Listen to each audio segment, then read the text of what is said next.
In this video, we're going to discuss high cholesterol and heart disease. This is a confusing topic for a lot of people, and I know this because we get a lot of questions on it. Many people believe that high cholesterol is going to cause heart disease and early death, and many people believe that that is an absolute myth. So what we're going to do is go through this video. We're going to kind of debunk this whole high cholesterol heart disease issue, and at the end of the video, what I'll do is I'll tell you what the top cardiovascular experts today are saying are the real cause of heart disease and early death. So stick around to the end. Let's dive in. Now, when we look at cholesterol in general, it's absolute insanity to think that cholesterol is some evil thing to the body, because it's absolutely critical and it's an essential molecule for many functions in the body. It's necessary for a lot of hormones like vitamin D, steroid hormones, sex hormones. If you want to have optimal levels of hormones like estrogen, progesterone, testosterone, you need the cholesterol. And it's also absolutely necessary for neurological health. A lot of people who go in, they start taking these different statins to lower their cholesterol. They'll also notice a decline in their brain function, their focus, their memory. Because essentially when you start dropping that cholesterol low, the nervous system, the brain struggles. So that's something to take into consideration, especially when we look at elderly who in many cases already may be struggling with issues of neurological decline and problems with memory, things such as Alzheimer's, and then you take that cholesterol and drop it down. It can be very devastating for them. And so let's look at this misinformation of high cholesterol causing heart disease. Where did it come from? There's a couple of landmark studies that have been done in the past that this information really came from and justifies where we're at today with this whole thing.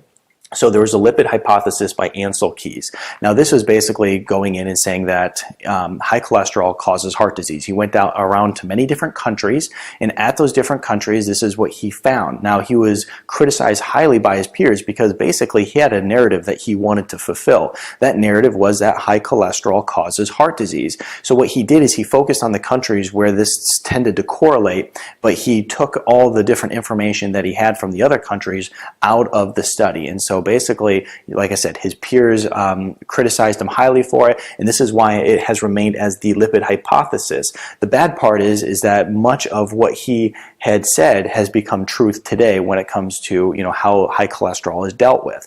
And so this is really where it all started, along with the Framingham heart study.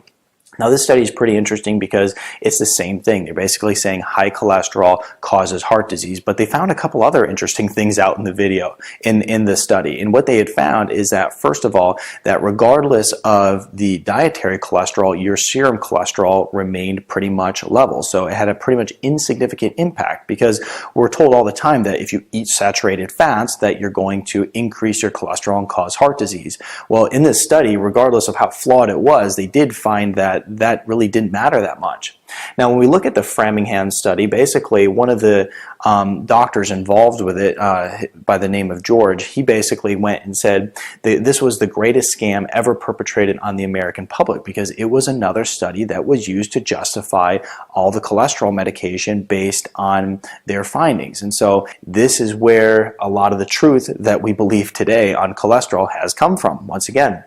Another little interesting fact here, 50% of people hospitalized with heart attacks have normal cholesterol, and about 50% with high cholesterol have healthy hearts. Okay, so we're just seeing these facts just don't add up. If you want to believe in these studies that say high cholesterol causes heart disease, it consistently doesn't add up again and again. Let's talk about some of these different debunking studies. Now first, there was the Lion Diet Heart Study, which was also an incredible study that debunked that high cholesterol causes heart disease. They basically took a whole bunch of people, put them on the Mediterranean diet, and they found that the deaths reduced by 70%, the cardiovascular deaths were decreased by 76%. Now the interesting thing about this whole study is that cholesterol didn't budge, okay? So if we want to believe the narrative that high cholesterol causes heart disease, what we should have seen is that, well, with this study, their cholesterol dropped really low and all of a sudden people lived longer, but they didn't. The cholesterol remained the same, but they were healthier individuals because they were following a healthy diet, probably because they decreased inflammation and oxidation and a few other things that are very important for heart health. Now, the next study that was also a really big one was the Nurses' Health Study, and this was done by Harvard University. They took 120,000 females, and what they found is there's five factors that are absolutely critical if you want to have good heart health.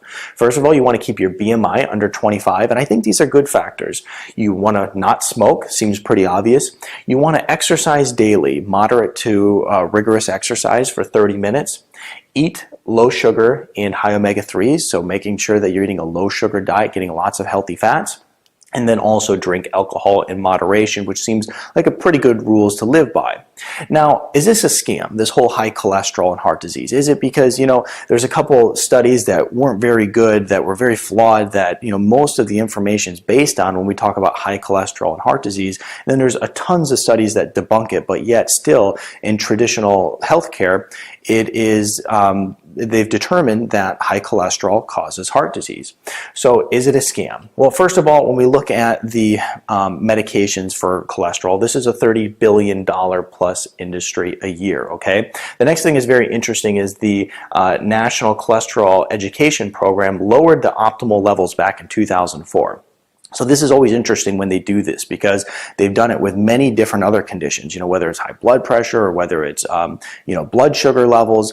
They'll go and they'll lower them overnight. And what happens is they create a multi-billion-dollar industry overnight, because all of a sudden everybody needs to be on these different prescriptions. So they did this in 2004. Here's the thing that was very, you know, deceptive to the people in you know, I think wrong in a lot of ways. 8 of the 9 panel members had financial ties to the cholesterol pharmaceutical industry. So anyway, I think that that's, you know, really bad stuff. And when we look at high cholesterol and heart disease, it's been debunked many, many times. So when we look at the major factors that cardiovascular experts say today are the determining factors whether or not you have heart disease. First of all, it's a high sugar diet, so we want to make sure we're eating a low sugar diet. Also, if you have a lot of inflammation, and so we want to make sure that we're focusing on decreasing inflammation, because it causes oxidation in the body. It causes a lot of different oxidative stress in the cardiovascular system. So basically what is happening, if you have a lot of inflammation in your cardiovascular system, you will cause oxidation of that cholesterol in the arteries, and there is where you're coming up with your problems, okay? So it really comes back to inflammation. So we want to make sure that we're reducing stress, because that was a major factor. Stress, low sugar diet, and we also want to make sure that we're decreasing inflammation throughout the whole body, because it decreases inflammation in the cardiovascular system, decreasing the risk of cardiovascular disease greatly.